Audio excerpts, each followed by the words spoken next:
છે, પરંતુ તેની સાથે દીવાની અચૂક ખરીદી કરે છે।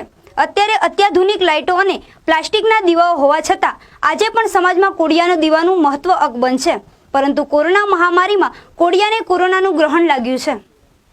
કારીગરનો કોઈ ધર્મ હોતો નથી, આ કહેવત સાચી સાબિત થઈ છે। બનાસકાંઠા જિલ્લાના ડીસા તાલુકાના ઝેરડા ગામે કે જ્યાં વર્ષોથી એક મુસ્લિમ પરિવાર બનાવે છે દિવાળીના દીવા માટે કોડિયા। વર્ષો પહેલા આ સુમરા પરિવાર પોતાના ગામ અને આજુબાજુના ગામ માટે દિવાળી નિમિત્તે માટીમાંથી કોડિયા બનાવતા હતા, પરંતુ સમયની સાથે કોડિયાની માંગ વધી અને આ સુમરા પરિવાર દ્વારા આધુનિક મશીનોની મદદથી કોડિયા બનાવવાની શરૂઆત કરવામાં આવી। આજે અહીં મોટા પ્રમાણમાં દિવાળીમાં દીવા માટે કોડિયા બનાવવામાં આવે છે। સમગ્ર વર્ષ દરમિયાન આ સુમરા પરિવાર કોડિયા બનાવે છે, તેમ છતાં તેઓ માત્ર 25 લાખ જેટલા જ કોડિયા બનાવી શકે છે, જ્યારે તેમની પાસે 1 કરોડ જેટલા કોડિયાની માંગ બજારમાં છે। આ વર્ષે ચાલી રહેલ કોરોના મહામારી હોવાના કારણે આ પરિવાર દ્વારા બનાવવામાં આવેલ 25 લાખ જેટલા કોડિયામાંથી માત્ર 10 લાખ જેટલા જ કોડિયાનું વેચાણ થયું છે, જેથી આ વર્ષે સુમરા પરિવારને પણ મંદીનો માર સહેવાનો વારો આવ્યો છે। નવી ટેકનોલોજી અને ડિઝાઇન આધારિત કોડિયા આ સુમરા પરિવાર બનાવે છે। તેઓ મુસ્લિમ છે, પરંતુ હિન્દુઓના સૌથી મોટા ગણાતા દિવાળીના તહેવારમાં તેમના દ્વારા બનાવેલ કોડિયા હિન્દુ ભાઈઓના ઘરમાં પ્રકાશ ફેલાવે છે, જેના કારણે તેમનો આત્મા પણ ખૂબ ખુશ થાય છે। છેલ્લા કેટલાક વર્ષોથી ભારતીય બજારમાં ચાઇનીઝ બનાવટની વસ્તુઓનું ધૂમ વેચાણ થતું હતું, પરંતુ સરકાર દ્વારા તેના પર મૂકેલા અંકુશ બાદ તેનો ફાયદો આ કારીગરોને થયો છે। સરકાર દ્વારા ગામડામાં જ રોજગારીની તકો સુમરા પરિવાર દ્વારા ઊભી કરવામાં આવી હતી। ગામના જ આશરે 40 જેટલા લોકો આ કામમાં જોડાયેલા હતા। રોજના કારીગરો ભેગા મળી 20,000 જેટલા કોડિયા બનાવતા હતા। અનેક લોકોને સ્થાનિક સ્તરે જ રોજગારી મળી રહેતી હતી। ગામમાં જ રોજગારી મળી રહેતી હોવાથી સ્થાનિકોમાં પણ આનંદ હતો।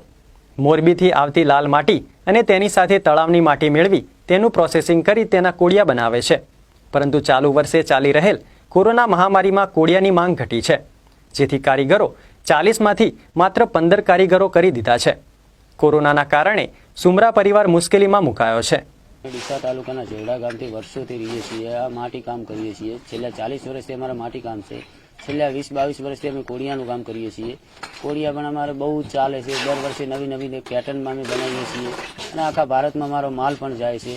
અને આ જો હિન્દુ લોકોને આ મોટો તહેવાર છે દિવાળીનો, અને બધાના ઘેર જો આ દીવા થાય છે એ અમને પણ સારું લાગે છે અને અમારો માલ એ લોકો લઈ જાય છે, દીવા કરે છે, એના માટે એમને પણ ખૂબ ખૂબ આભાર છે। અને આ વખતે એટલી બધી મહામારીના કારણે મંદી આવી ગઈ છે કે વર્ષોથી અમે 40, 50, 60 લાખ દીવા બનાવતા હતા, એની જગ્યાએ 20 લાખ દીવા બનાવ્યા છે। આ વખતે 20 લાખમાંથી પણ 5 લાખ માંડ વેચાણા છે। 15 લાખનો સ્ટોક અમારી જોડે પડ્યો જ છે।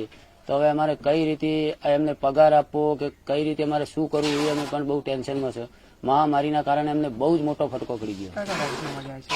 અમારો લગભગ ગણો ને કે હૈદરાબાદ છે, બેંગ્લોર છે, રાજસ્થાન છે, દિલ્હી છે, પંજાબ છે, આ બધા રાજ્યમાં અમારો માલ જાય છે। ડીસા તાલુકાના ઝેરડા ગામમાં સુમરા પરિવાર દ્વારા દર વર્ષે લાખોની સંખ્યામાં નવી નવી ડિઝાઇનના કોડિયા બનાવવામાં આવે છે, જેના કારણે ગ્રાહકોમાં આવા કોડિયાની સૌથી વધુ માંગ રહેતી હોય છે। ત્યારે દર વર્ષે સુમરા પરિવાર દ્વારા બનાવવામાં આવતા કોડિયા તે સમગ્ર ભારત દેશ તેમજ વિદેશમાં પણ તેની માંગ છે। છેલ્લા ઘણા વર્ષોથી સુમરા પરિવારના કોડિયા હૈદરાબાદ, મુંબઈ, દિલ્હી, રાજસ્થાન, ગોવા જેવા અનેક રાજ્યોમાં દીવડાની મોટી માંગ રહેતી હતી, પરંતુ ચાલુ વર્ષે ચાલી રહેલ કોરોના મહામારીમાં સુમરા પરિવારના કોડિયાની માંગ ઘટી છે, જેથી બહારના રાજ્યમાંથી કોડિયાના વેપારી દર વર્ષ કરતાં ઓછા કોડિયાની ખરીદી કરવા આવી રહ્યા છે, જેનું કારણ છે ગ્રાહકોમાં આ વર્ષે કોરોના વાયરસના કારણે કોડિયામાં માંગ ઘટી છે। આ દીવા લેવા માટીના અને અમે 15 થી 20 વર્ષથી આ ધંધો કરીએ છીએ।